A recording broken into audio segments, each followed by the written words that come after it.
Now come to next center of a circle, that is 9-point center. Now what is 9-point center? First draw a triangle.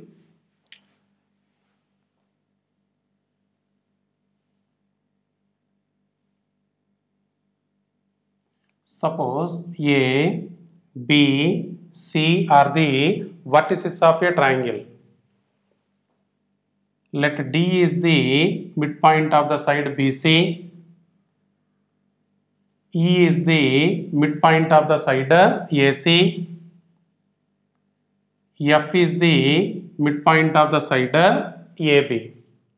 D, E, F are the midpoints of the sides BC, CA, AB. Draw a perpendicular from the vertex A onto the side BC.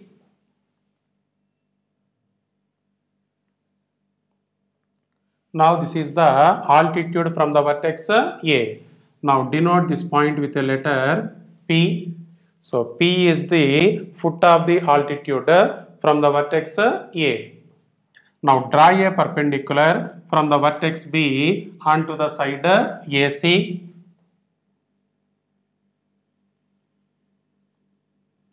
Now denote this point with a letter Q. Now this is the altitude from the vertex B. Now this Q is called foot of the altitude from the vertex B. Now draw a perpendicular from the vertex C onto the side AB.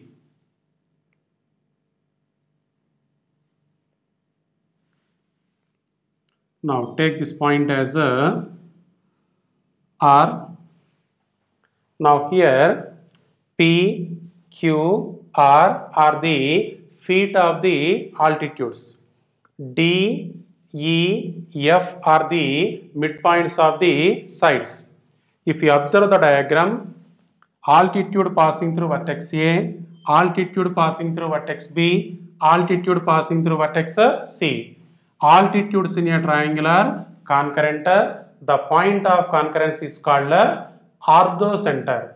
What is this point? Orthocenter.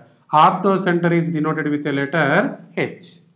Altitudes in a triangle are concurrent. The point of concurrence is called orthocenter. Orthocenter is denoted with a letter H. Now, suppose X is midpoint of the line segment AH. Y is the midpoint of BH. Let Z be the midpoint of CH. Now here D, E, F are the midpoints of the sides. P, Q, R are the feet of the altitudes. X, Y and Z are the midpoints of AH, BH and CH. If you draw a circle by passing through these 9 points, we are getting a circle. The name of the circle is called 9-point circle. Now see the definition. In triangle ABC, let D, E, F are the midpoints of the sides. P, Q, R be the feet of altitudes. X, Y, Z be the midpoints of HA, HB, HC, where H is the orthocenter. All these 9 points D, E, F, P, Q, R, X, Y, Z lie on a circle. That circle is known as a 9-point circle. So if you draw a circle by passing through these 9 points, the name of the circle is called 9-point circle. The center of 9-point circle is called 9-point center. 9-point center is denoted with a letter capital N.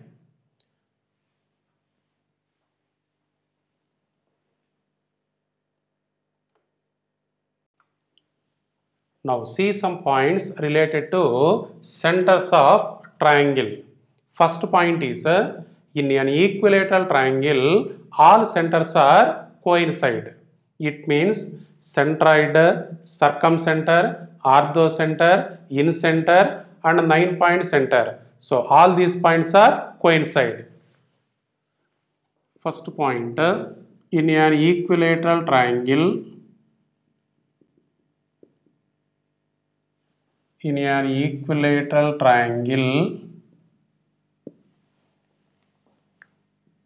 centroid equal to, that means centroid is denoted with a G, circumcenter S, orthocenter H, incenter I, and 9-point center N. All of them are coincide. So in an equilateral triangle, centroid equal to, circumcenter equal to, orthocenter equal to, incenter equal to 9-point center. Now come to the next point. In an isosceles triangle, all centers lie on a straight line. In an isosceles triangle, all centers lie on a straight line. That means all these points are collinear points. Now write down that point also. In an isosceles triangle,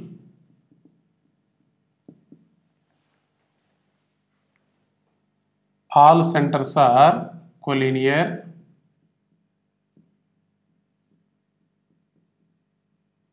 That means all these points lie on a straight line.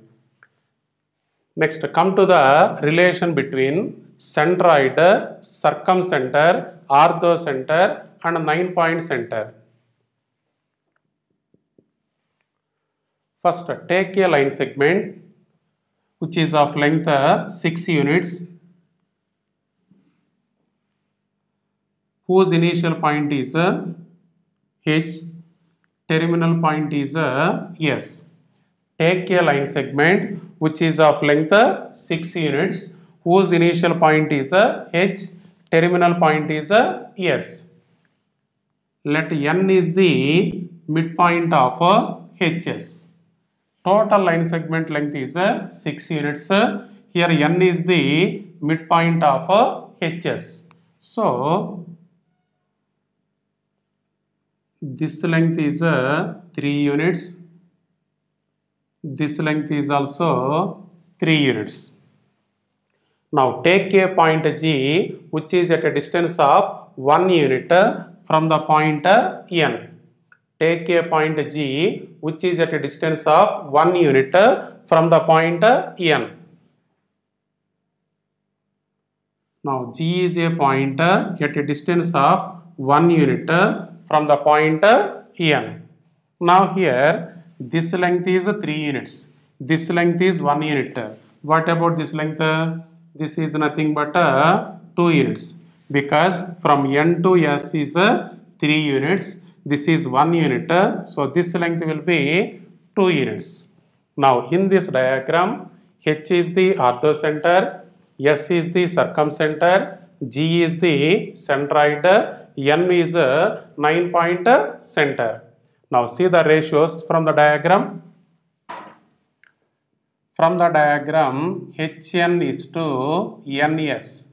This is nothing but 3 is to 3. That should be 1 is to 1. N is the midpoint of Hs. So the ratio will be 1 is to 1. Next, Hg is to Gs. So Hg, from H to G, this is 3 plus 1, 4 units. From G to S is 2 units. So this ratio will be 4 is to 2. Now this equals to 2 is to 1. Next, Ng is to Gs. What is Ng value? 1 unit. From G to S, 2 units. So Ng is to Gs is equal to 1 is to 2. Again from the diagram, Hn is to Ng is to Gs equals to Hn is 3, Ng is 1 unit, then Gs is 2 units. So Hn is to Ng is to Gs is equal to 3 is to 1 is to 2. Now take the points H, G, S in a separate diagram. This is H, this is a G, this is a S. Now G divides HS in the ratio, G divides HS in the ratio 2:1 because here Hg is 4 units, then Gs is 2 units. So this G point divides Hs in the ratio 2:1 internally. So what is this ratio? 2:1 internally. G divides Hs in the ratio 2:1 internally. So if you apply the section formula on this diagram, so G divides Hs in the ratio 2:1 internally. So G point coordinates can be taken as 2 into circumcenter S plus 1 into orthocenter H divided by sum of the ratios 2 plus 1. Now what is your section formula? Suppose AB is a line segment. A point coordinates are x1, y1. B point coordinates are x2, y2. Suppose a point P divides AB in the ratio m:n internally, then P point coordinates can be taken as mx2 plus nx1 by m plus n, my2 plus ny1 by m plus n. The same formula can be taken in short form as m into b plus n into a divided by sum of the ratios m plus n. Here apply the same thing. So here 2 into s plus 1 into h divided by sum of the ratios 2 plus 1, that equals to point G. So G equal to 2 into s plus 1 into h divided by 2 plus 1. Now do the cross multiplication. 3G equals to 2s plus h. So therefore h is equal to 3G minus 2s. Very important relation. Orthocenter equal to 3 into centroid minus 2 into circumcenter. Orthocenter equals to 3 into centroid minus 2 into circumcenter. Very important relation.